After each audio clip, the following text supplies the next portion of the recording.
l'installation qu'il arrive à faire. Et j'ai fait quelques vidéos pour des performances dans le domaine de la danse, des performances dans le domaine du théâtre et autres là. Donc c'est en cela que je peux quand même parler de la vidéo liée à la création artistique d'une manière générale et à la création de l'art visuel, de l'art plastique d'une manière particulière. Je vais parler de ça. Je vais parler de l'art d'une manière générale, contemporain d'une manière générale. Je suis tout ça formateur en pédagogie. On dit pédagogie. Donc en opposition, en réalité, il n'y a pas de problème que je puisse faire les choses avec. Malheureusement, comme il est venu, il y a quelque chose que l'important, ce n'est pas les logos que vous voyez là. L'important, c'est ce qu'on a dit dans le pays. Mais en attendant, il faudrait tout simplement qu'on puisse se présenter. Florent, artiste plasticien originaire de Port-Nouveau et aussi premier responsable de l'association Eloi. Moi, je viens du Togo, donc je suis togolais, je suis artiste multimédia et en matière de diplôme, je suis un architecte de formation, option conception. Et je pense beaucoup aussi, je suis un penseur quoi. Moi, c'est Ishola Akpo. Je suis artiste multimédia, photographe. Et je pense que la première fois que j'ai touché à la vidéo, c'était en 2006. Et je suis aussi graphiste diplômé. Et voilà. Donc, moi, c'est Tochi Mechiro Leonakos. Mais tout ça, c'est trop. Retenez Tochi. Et je suis un chercheur, un apprenant, un élève. Merci beaucoup. Moi, c'est Bernardine Eklou. Oui. Je suis plasticienne. J'ai fait l'école secondaire des métiers d'art. Je suis sortie en tant que graphiste. Ok. Moi, c'est Thierry Oussou, artiste visuel. Moi, c'est Bessor Diop, étudiant en histoire de l'art. Étudiant En histoire de l'art. À l'université d'abord Calabi. Bonsoir, moi c'est Adjiran Mathieu. Bon, voilà, je suis dans le monde. moi c'est Doussou Pierre, je suis monteur. Moi c'est Kajiro, je suis artiste multimédia en fait. Donc, je suis en plein apprentissage.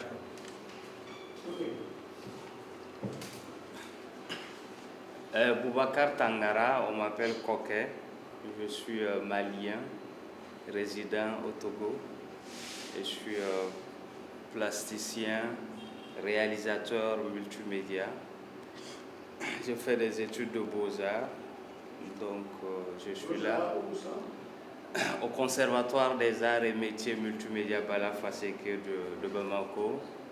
Et j'ai fait les Beaux-Arts de Paris-Est aussi par correspondance. Mais je suis un apprenant, donc je suis là pour apprendre. Bonjour, je suis Carole Arolé comme journaliste. Je suis Aster Tochino, monteur. Aster Tochino. Je pense que tu es les gens qui se sont ajoutés. Les gens qui sont avec moi. En plus de ça, qui dit art plastique, qui dit art visuel, qui dit art de création graphique, dit photographie. Et si je savais qu'il y avait peut-être aussi de là-bas parler sur ça, il y avait au moins une quarantaine de personnes ici. On a mis des chaises et tout. Et aujourd'hui, on va faire ceci. Je vais vous demander ça sur Canal 3. Ils vont passer ça en reportage sur Canal 3. Donc je voudrais bien combiner pour que vous ne soyez pas surpris que ça passe à la télé. fait les choses d'une manière. En fait, déjà des expériences avec la vidéo. Ok? Mais d'une manière générale, comme je vous l'ai dit, j'ai fait la conception et la mise en œuvre de projets culturels. Et quand je dis projet culturel, que ce soit le cinéma, l'art plastique, l'art infographique, quel que soit l'art qu'on veut faire, la démarche est toujours la même. La preuve en est que lorsqu'il est venu me dire les choses hier ou avant-hier, lundi, il y a des thèmes bien précis que vous allez voir avec un certain nombre de personnes. Donc, principalement, un thème sur, que Dominique comment tu l'as appelé, structuration des idées. Donc, il y a toujours une idée de départ, il y a toujours une façon de structurer l'idée. Pour que, artistique à créer, c'est d'abord l'artiste. L'artiste peut être un artiste individuel, comme ça peut être un groupe d'artistes comme en théâtre par exemple, ou en cinéma par exemple. Ensuite, l'œuvre qu'on veut créer. Ensuite, l'œuvre présentée au public. Donc, il y a un temps de création de l'œuvre. Il y a d'abord un temps d'imagination de l'œuvre. Et l'œuvre qui va devenir, reste là, mûrie, avant de pousser comme une petite plante. Il y a un temps pour que l'œuvre puisse mûrir. Et à partir de ça, l'œuvre est récoltée, présentée au public. Présentée cette fois-ci au public, il faut bien que le public l'achète, l'accepte, l'adopte. Et à ce moment, il y a ce temps de consommation de l'œuvre qu'on a créée. Alors, l'œuvre qu'on veut créer, rien ne vient au niveau de l'art. Comme on le dit, je fais déjà l'art depuis le ventre de ma maman. Ce n'est pas possible. Quelque chose qui est créé est toujours dans une tendance artistique et est classé dans une époque artistique. Une œuvre qui est créée doit pouvoir être collée à une tendance, une démarche, une approche. Et elle doit pouvoir être classée par rapport à une période. Est-ce que c'est l'Antiquité? Est-ce que c'est un truc qui date d'Aristote? Est-ce que c'est un truc qui date des savants, philosophes et autres là? Est-ce que c'est un truc qui date de la Grèce antique? Et une création artistique doit avoir une surface géographique. Lorsque je m'habille comme ceci, est-ce que c'est comme ça qu'on s'habille en Égypte? C'est pas possible. C'est pas la même chose. Est-ce que c'est comme ça qu'on s'habille même au Bénin il y a 200 ans? On ne le sait pas. Donc ton œuvre, ta création ne doit jamais quitter le milieu, le public que tu veux servir, et dans le même temps doit pouvoir être identifié par rapport à une date, à une période, à un comportement, à une culture et à un certain nombre de concepts qu'on ne va pas développer ici véritablement. Alors, les gens ont essayé de diviser les disciplines artistiques. Ils ont essayé de diviser les disciplines artistiques et on parle des arts. On parle des arts. Nous avons premier art, deuxième art, troisième art, quatrième art, cinquième, sixième, 20e siècle. Les arts, c'est ici qu'on a l'art premier qu'on appelle le premier art, architectural. Quelqu'un a fait l'architecture, j'ai entendu ça. C'est le premier art, ça. Et pourquoi on parle d'architecture?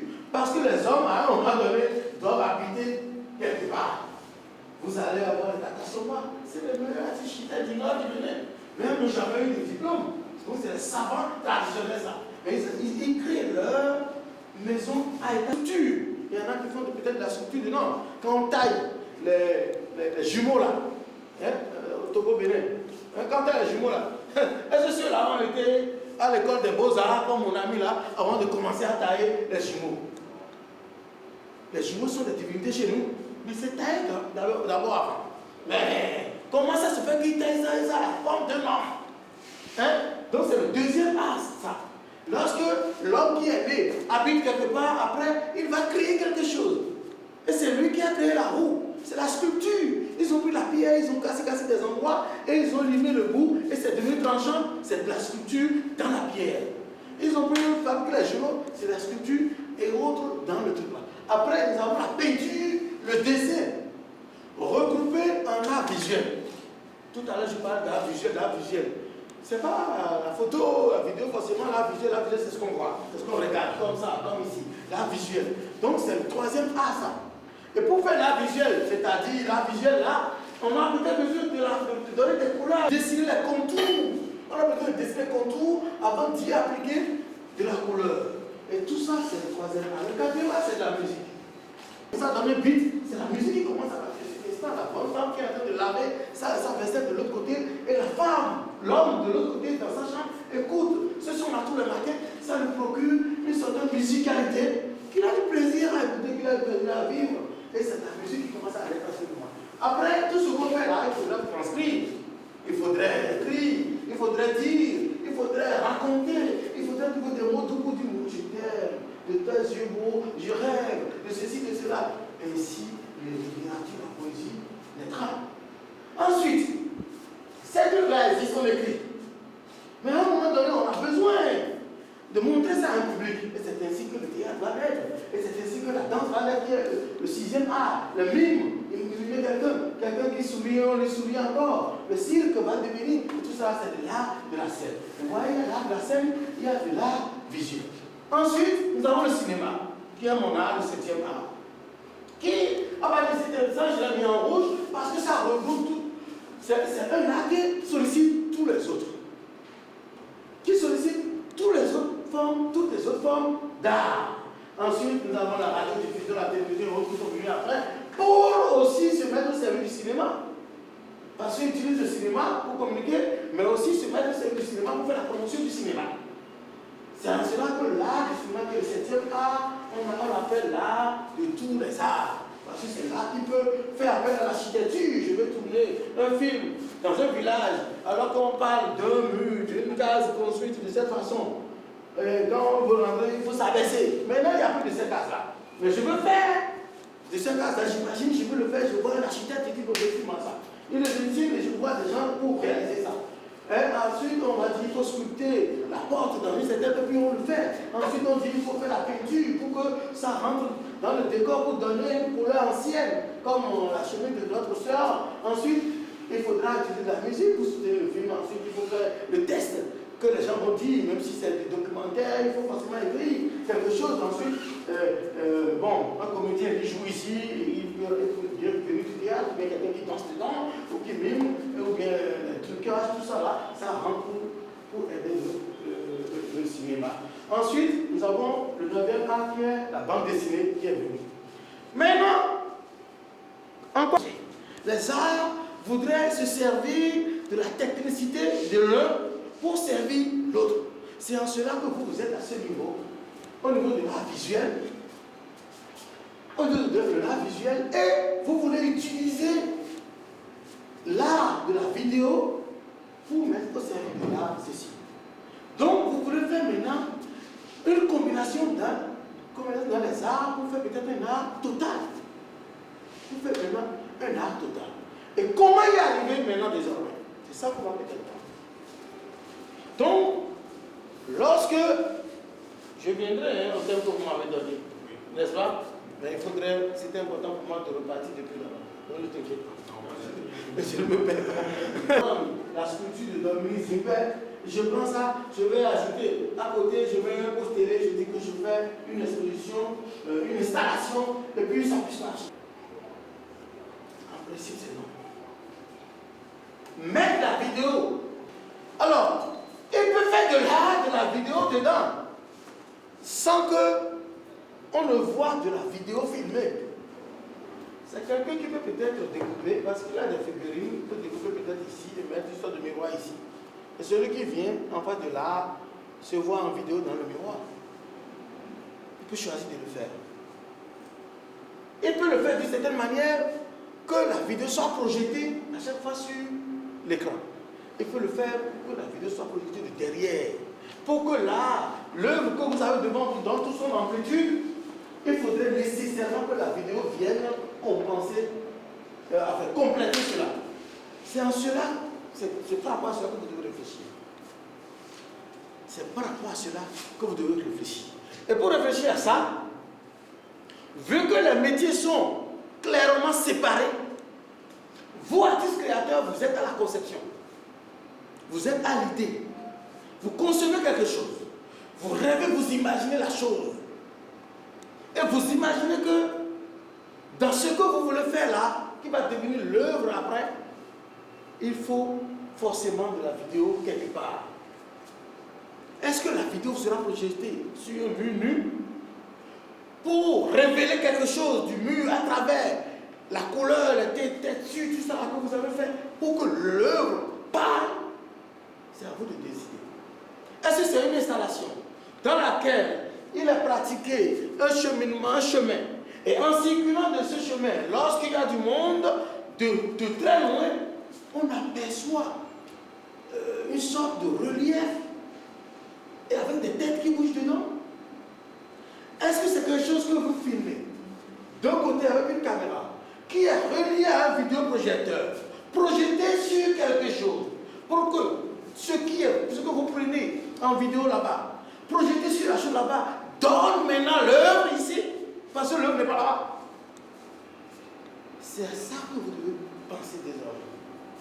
C'est à cela que vous devez penser. Et pour y arriver, vous devez connaître un peu les techniques de la vidéo. Vous devez pas forcément maîtriser en tant que pratiquant comme ignorant, mais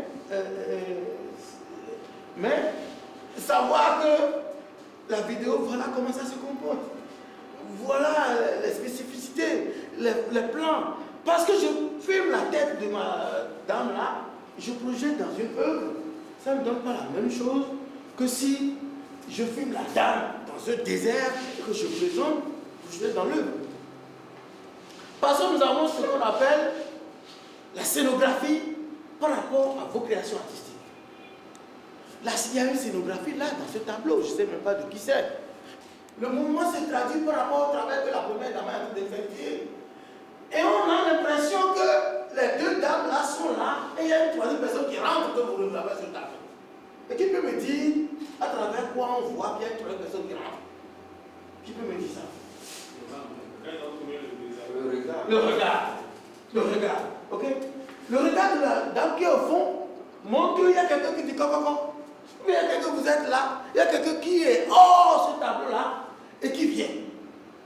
Et ce tableau-là deviendra complet comme œuvre totale le jour où il y aura un public devant qui se rendra compte que la dame là me regarde parce que je viens la voir. Donc la vidéo se comportera de la même manière. La vidéo a un élément important, un personnage supplémentaire dans un tableau. Mais le tableau, pour que le tableau soit au complet. Ok? Voyons nous-mêmes ce que nous voulons comme vidéo dans l'œuvre que nous voulons faire. Nous visualisons ça. Raison comme étant de la vidéo. Et c'est ce que nous visualisons que nous expliquons aux techniciens. D'expliquer à celui qui prendra la caméra ce que vous voulez, l'effet que vous voulez dans votre œuvre. Et cet effet-là, vous allez l'avoir si ce professionnel est un véritable professionnel, vous comprend. Si celui-là comprend ce que vous dites, et pour comprendre ce que vous dites, vous devez connaître les langages audiovisuels. Donc c'est en cela que nous allons attaquer le thème que vous m'avez confié comme pour être développé. Lorsque nous parlons de la vidéo, je vous laisse tout ce qui concerne la création visuelle, enfin, comme artiste. Ça, c'est pas mon domaine, je ne suis pas artiste plasticien, c'est vous qui savez. Si c'est installation, si c'est tableau, si c'est ceci, ou vous le mettez, ou bien si c'est une scénographie d'une salle qu'on doit faire pour que d'ici à là, on découvre quelque chose qui interpelle la vidéo, c'est vous qui savez. Mais la vidéo elle-même, documentaire, fiction, reportage, n'importe quel type d'image, nous avons forcément trois éléments importants. Nous avons l'image, nous avons le son et nous avons la lumière.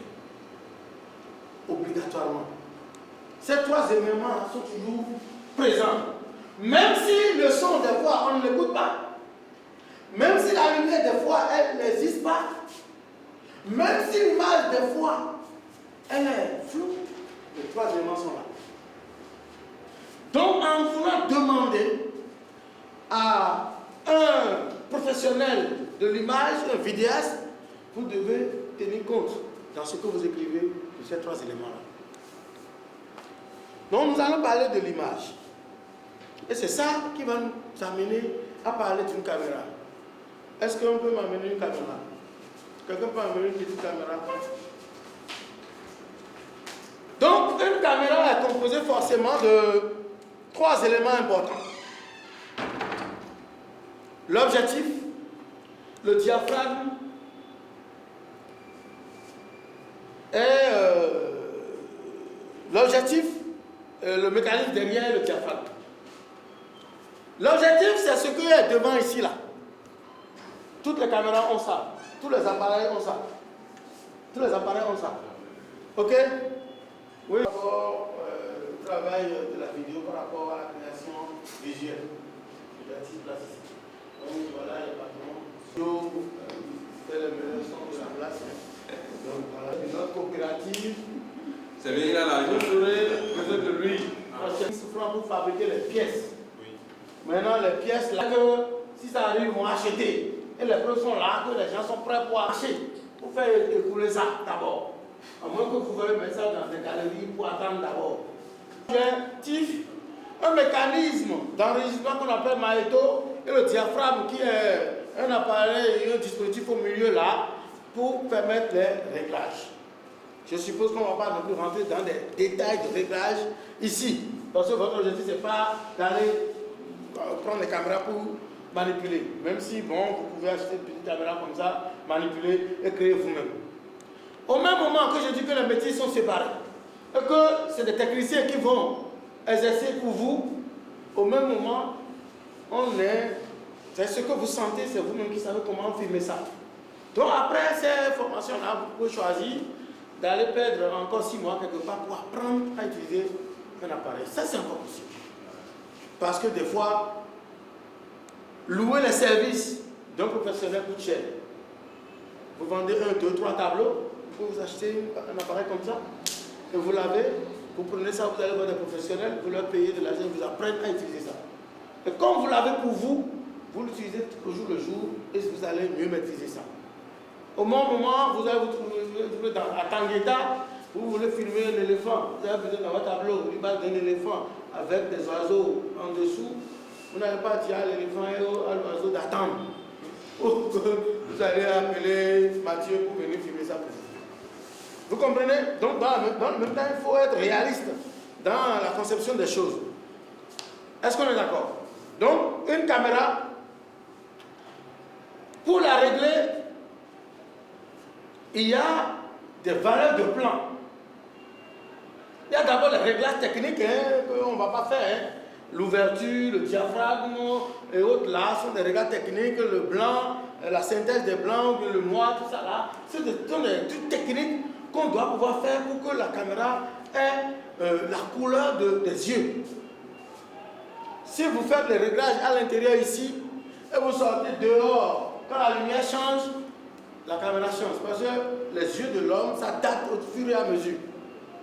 Mais la caméra, ces yeux-là, c'est l'homme qui doit lui dire la couleur, la température, la chaleur qu'elle doit avoir. Ils doivent avoir.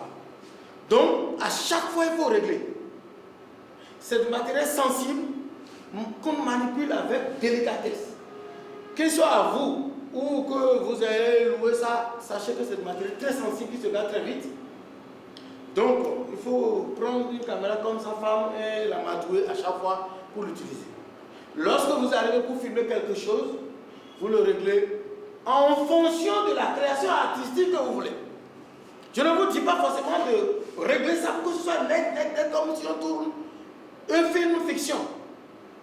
Si vous voulez vous-même, que l'image que vous voulez mettre dans votre œuvre artistique à la fin soit une image avec des grains. Vous rentrez dedans, vous faites jusqu'à trouver les images avec des grains. Vous voulez que ce soit bleu, qu'on se rende compte que c'est bleu, c'est bizarre, vous y mettez le bleu.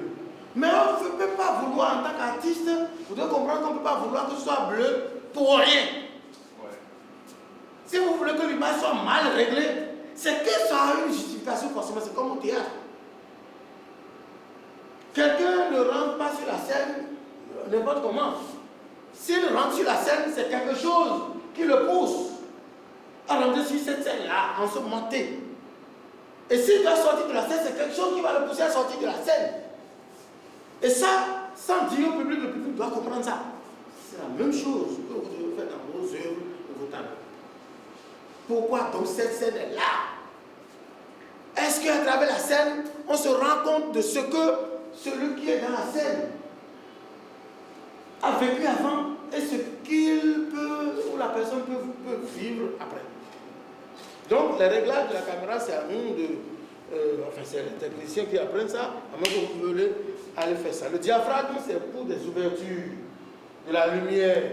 S'il fait soir, le soir, comment faire pour augmenter un peu l'ouverture pour que ça puisse capter, ou ainsi de suite, ainsi de suite. Il y a quelque chose qu'on appelle la mise au point. Si on prend l'image, la caméra, si c'est les yeux, je quitte sur les yeux, je vais là, c'est net partout.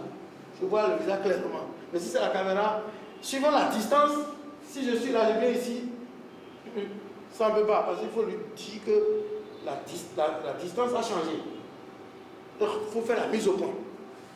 C'est pour ça, lui, il a sa main sur une bague là, et quand je bouge, il est obligé de réajuster pour attraper le point. Donc, il y a quelque chose qu'on appelle la mise au point. Au-delà de tout ça, quels sont les trucs techniques que le professionnel utilise au jour le jour?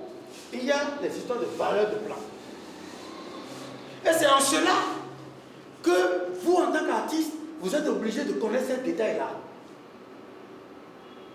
Si quelqu'un veut mentir et j'ai mon plan dans son visage comme ça, je vois plus d'émotion dans son visage que si le plan est ici. Montre-moi ton visage, je vais te dire ce que tu as dans ton cœur. Si on est là et lui m'accepte, c'est le visage. On n'a pas besoin de voir tous les autres corps. On voit ici, on sait qu'il m'accepte. S'il ne m'accepte pas, c'est le visage. Il n'a même pas besoin de renflouer la mine. Il suffit que ses yeux fassent et puis on voit que. S'il ment, automatiquement, c'est lui qui ment. C'est la preuve que la dame là qui regarde ici nous suggère quelque chose. Donc le cœur de l'homme est dans ses yeux. Je dis même c'est là. C'est pas tout le visage, c'est là. C'est les yeux. L'émotion c'est dans les yeux. Alors, qu'est-ce que vous souhaitez pour vos tableaux, vos expositions, vos créations artistiques? C'est des plans là, c'est des plans serrés, c'est à vous de dire. Alors, pour le faire, vous devez vous doter d'un certain nombre de connaissances, comme le réalisateur. Il y a ce qu'on appelle le... Viens zoomer sur ça, et c'est ça qui remplit l'écran. Ça peut être le trait de plan sur l'oreille, ça peut être le trait de plan sur le nez, sur un bout de cheveux, sur la dent, sur n'importe quoi, sur la montre, sur n'importe quoi, on fait le plan et l'élément qu'on filme remplit l'écran. Nous avons ce qu'on appelle le gros plan. Évidemment, l'élément qu'on filme remplit l'écran, mais ce n'est pas un détail forcément. C'est un ensemble d'éléments qu'on prend qui remplissent l'écran. Vous suivez? Gros plan. Il y a le plan poitrine par rapport à l'homme. C'est lorsque le plan vient ici, on voit ça souvent dans le journal, dans les JT. Il y a le plan taille. C'est un plan qui vient quelque part ici, à la taille de l'homme. Ok? Il y a le plan américain. C'est ce qui vient ici. Et pourquoi on dit plan américain? À une époque donnée, il y a ce qu'on appelle les films de western qui sont sortis. Les films western qui sont sortis, et les gens doivent accrocher leur fusil ici. Et le fusil qui est accroché tombe jusqu'à ce niveau-là. Or, il faut faire le plan de manière à ce qu'on voit le fusil, au moins le gars il accroche. Parce qu'il y a la ceinture, et il y a un truc en banlieue, ça descend quelque part ici. Donc le plan est ici, et on a commencé à appeler ça les plans américains. Il y a les plans italiens. Les plans italiens viennent à ce niveau-là. On ne voit pas tout le pied. Pourquoi? Parce qu'en Italie, il y a les prêtres. Et avec la soutane, ça vient là. Et on arrive à faire chose. Donc il y a les plans américains. Maintenant, il y a les plans larges. Il y a les plans en pied, c'est-à-dire de la tête jusqu'au pied. Il y a les plans général où vous êtes dans un décor et on vous voit avec tout le décor en général. Qui sont des données, qui sont des informations de détail que vous devez écrire dans ce que vous voulez demander au vidéaste. Je veux un gros plan sur le nez de la statue là. Ou bien sur le nez du chef de l'État qu'on va placer dans l'œil de ma statue là. Et ça va voir le nez du chef de l'État dans l'œil de mon installation. Et c'est ça que vous souhaitez vous mettez. Je dessine, je crée un personnage avec la barbe. Et le personnage s'arrête là. Donc c'est ça. Le personnage s'arrête là. Ou bien le personnage s'arrête de là en bas. Donc il me faut filmer quelqu'un de manière à ce que je n'ai que là. Pour que lorsque je place dessus, on a l'homme, mais on a le rôle d'un vrai homme, puis après le reste, une création artistique. C'est à vous de le faire. De la même manière, ça peut se faire en infographie pour ceux qui font en infographie. Le gars il fait comme ça, il attrape sa tête, il fait comme ça et la tête s'ouvre. On trouve le globe terrestre dedans qui tourne. Ça, on a fait ça ici au début. Donc, on peut faire ça. Le gars il fait comme ça, vous filmez. Alors, c'est à vous de demander au vidéaste, je voudrais un plan fixe. Où le gars il fait comme ça et il ouvre son crâne comme ça. Alors, il fait comme ça, il ouvre son crâne comme ça. Maintenant, si on le filme, caméra en mouvement, si on le filme avec un décor où ce n'est pas possible, ce ne sera pas possible. Je voudrais filmer quelqu'un dont on ne voit pas tout le bas. C'est un plan américain. Mais on ne voit pas son pied, mais il bouge. Ce n'est pas forcément à l'artiste plasticien de penser à comment le faire. Il l'exprime. Il l'exprime parce que l'artiste plasticien a déjà fait une sculpture de pied jusqu'à cette hauteur-là. Et c'est un poste, je ne sais pas, qui va être posé sur le pied.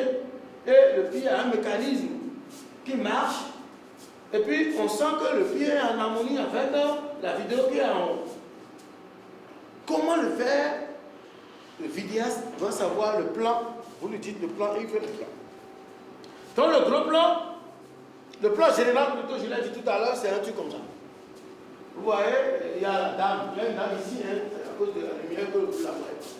Il y a une dame là qui observe ça. Quand on voit la dame, on voit toute l'étendue de la maison. Ok? On voit toute l'étendue de la maison. Alors, ensuite, il y a ce qu'on appelle le plan d'ensemble. On est dans un salon avec tout le décor. On dit ensemble parce qu'il y a le décor dedans. Il y a la scénographie et l'installation du décor dedans. Donc, le plan d'ensemble, ça par exemple, ceci c'est un plan moyen. Moyen parce que ça arrive au niveau de la taille presque. Hein? Et ça prend deux personnages en position. C'est un plan rapproché taille parce qu'il y a le plan taille. Le plan taille, je vous ai montré tout à l'heure, c'est le plan rapproché taille, donc c'est plus le plan taille, mais on a rapproché légèrement, et ce n'est pas non plus le plan poitrine. Ça va presque au milieu de la taille. Ok? Il y a le plan rapproché poitrine. Donc le plan poitrine est là. Voilà. Donc il y a le gros plan, par exemple par rapport à tout le décor, toute la scène qu'on a vu auparavant, par rapport à tout ça, par rapport à ça, on a un gros plan ici. Par exemple, un gros plan sur le visage de celui-là et celui-là est en amorce. Ensuite, très gros plan. Ça met sur les seins, c'est très gros plan sur les seins et on plonge la tête du visage. Alors, voilà un peu les valeurs de plan qu'on a. Mais outre les valeurs de plan, il y a les histoires de faux raccords. Le cadrage et l'essence du cadrage.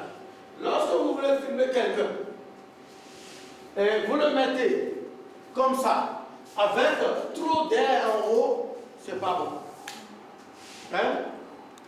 Vous voyez, il y a trop d'air. Ici, c'est trop serré. Le haut du cadrage coupe trop la tête. Et ici, c'est normal, parce qu'il n'y a pas trop, il n'y a pas... Donc, il faut toujours faire des cadrages peut-être de cette façon-là, cadrage horizontal. Maintenant, il y a quelque chose qu'on appelle la direction du regard. Lorsque vous voulez filmer, là, quelqu'un regarde d'un côté, il faut toujours mettre plus d'espace là où la personne, le visage de la personne regarde. Si vous faites comme ça, c'est pas bon. Mais plutôt laisser de la place devant la personne. Si quelqu'un marche et si c'est un plan en mouvement, c'est la même chose. Vous laissez l'espace derrière, il marche. Si la personne marche, la personne va vite sortir de votre plan, il vaut mieux faire un plan peut-être de cette façon-là. Il y a ce qu'on appelle les plans en plongée, c'est-à-dire la personne est en bas, on est en haut ici, on veut filmer la voiture en bas, on est obligé de filmer en plongée. Ensuite, il y a ceci, on est encore plongé, on est en bas là-bas, il est en haut, je vais filmer sa tête, je le filme depuis le bas, plongé comme ceci. Donc il y a ça, bon après je vais enlever les logos, c'est important pour vous de le savoir si vous-même vous filmez. Mais si vous dites ça à un bon vidéaste là, il doit savoir qu'il faut éviter les faux raccords et autres là. C'est en ne respectant pas ces histoires d'angle là qu'on fait chaud là. Il y a les histoires de mouvement de la caméra. Une caméra qui bouge d'un côté à un autre, on appelle ça panoramique. Il fait comme ça jusque là. Ça peut être de ce côté à là. Gauche, droite, droite, gauche. Ou bien bas, en haut, de haut vers le bas. On peut faire comme ça. Et ça, c'est au moment où la caméra est fixe sur un pied par exemple. Mais le pied même peut bouger. Le pied même peut bouger et ça, on appelle ça travelling. Ceci, c'est panoramique, bas, haut, bas. Donc on peut appeler ça travelling.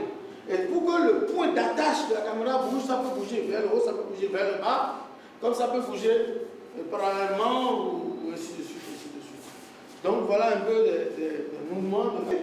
Vous avez une zone dans laquelle il y a une télé de la brousse depuis le début de Calavi jusqu'à la date. Et c'est en plan serré, puisqu'on a vu les valeurs de plan tout à l'heure. Si c'est en plan serré, si c'est en plan large, si c'est en plan général, vous dites.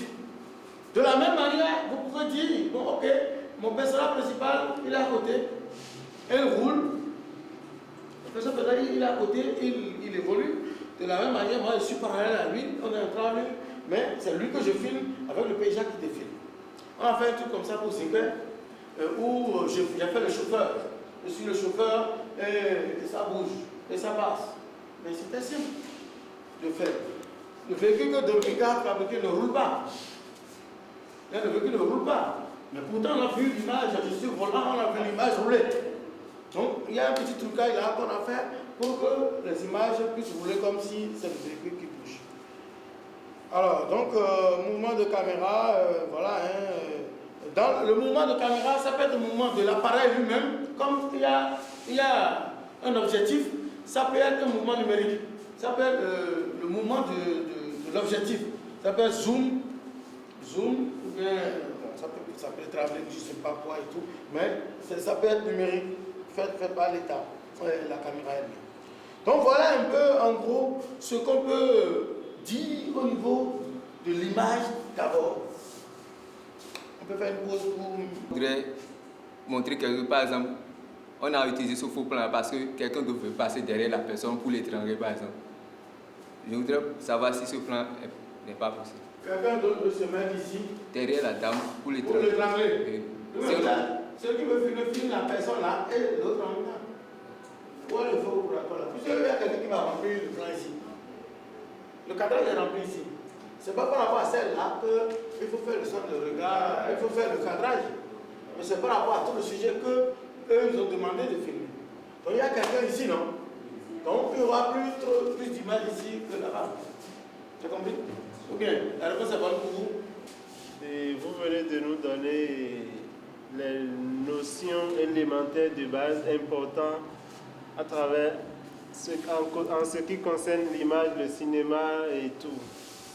Moi, en tant que vidéaste aujourd'hui, si je n'arrive pas, ou bien si j'ai voulu ne pas respecter tout ce que vous venez de dire, est-ce que l'image que j'aurais produite va être acceptée comme une vidéo? Ça dépend de votre objectif. Est-ce que votre objectif, c'est que les gens acceptent vos images? Si c'est que les gens acceptent vos images, vous êtes obligé de respecter ça.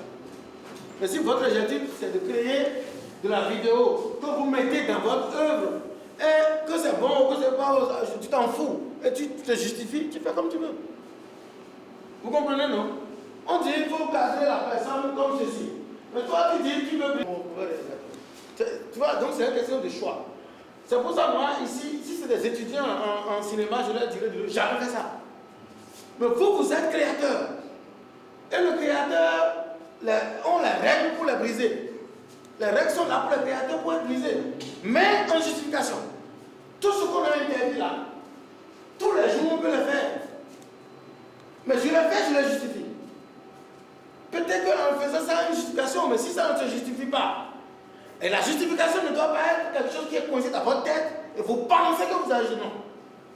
La justification, c'est que l'autre qui regarde, au premier coup d'œil, comprend pourquoi vous avez fait ça. Elle ne sera pas obligée de vous appeler pour vous dire, mais pourquoi? C'est ça, ce que vous devez comprendre. Donc, en gros, tout ce qui est dit, on ne fait pas, on ne fait pas, ça là, on ne fait pas. N'est-ce pas? Parce qu'il y a trop d'air ici.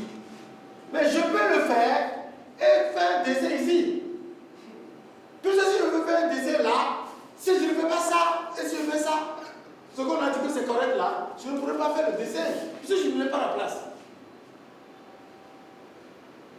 Ou bien? Oui. Maintenant, si je veux mettre une bande ici, pour couvrir le cheveu de la dame en haut, mais je suis obligé de faire un plan qu'on m'a dit que c'est pas bon. Pour pouvoir mettre la bande et couper sa tête avec. Mais si c'est ici, même si je mets la bande, la dame est plus là. Tu veux juste une bande. Maîtriser déjà les trucs élémentaires, ce qui est acceptable et ce qui est interdit. Maintenant, en faisant ce qui est interdit, vous faites ça en votre âme et conscience. Maintenant, il ne faut pas que vous ne maîtrisez pas, vous faites approximation, ben, ça y est, c'est-à-dire, comment on dit ça?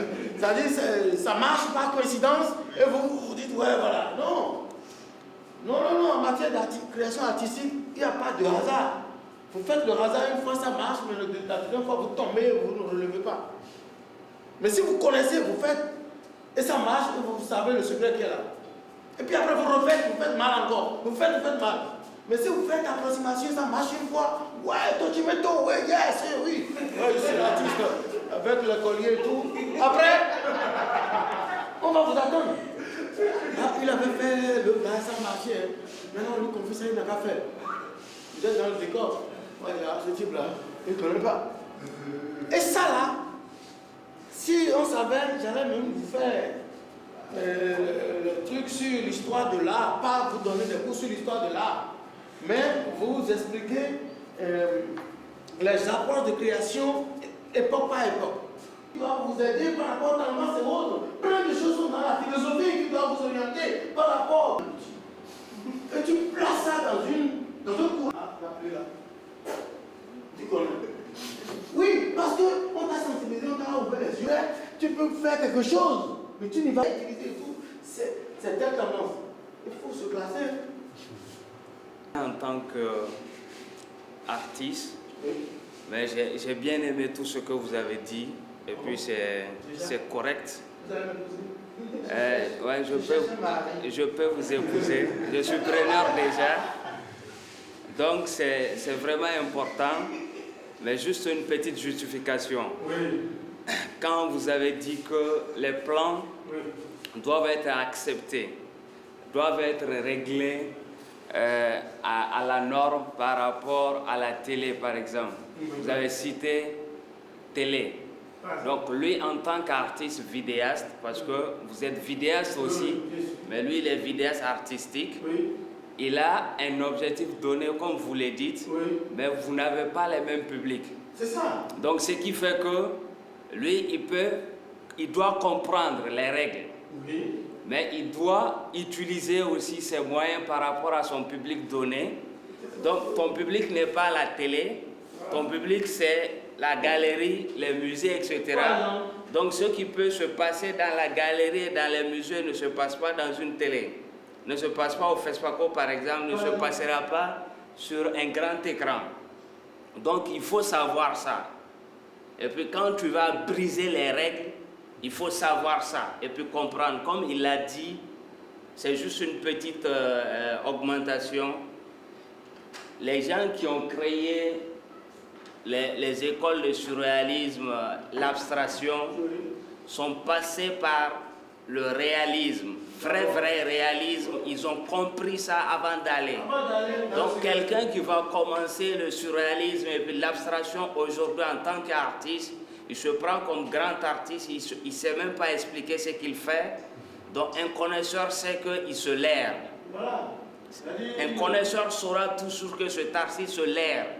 Mais l'artiste doit réellement comprendre toutes les bases du réalisme pour aboutir au surréalisme, l'abstraction, etc. C'est comme ce qu'il est en train d'expliquer. Donc vraiment, je vous remercie, on apprend. Merci. Vous voyez, regardez ce tableau. Excusez-moi, oublié le nom. On m'a donné ça. Quel fer là, c'est quoi? C'est très ancien. C'est peut-être la vannerie d'une certaine époque de village. Mais est-ce que ceux-là, quelqu'un qui est habillé comme ça, avec la tête bien coiffée comme ça, fait encore ça de nos jours? C'est des petits détails. C'est des petits détails. À partir de cet instant, ça pose un problème.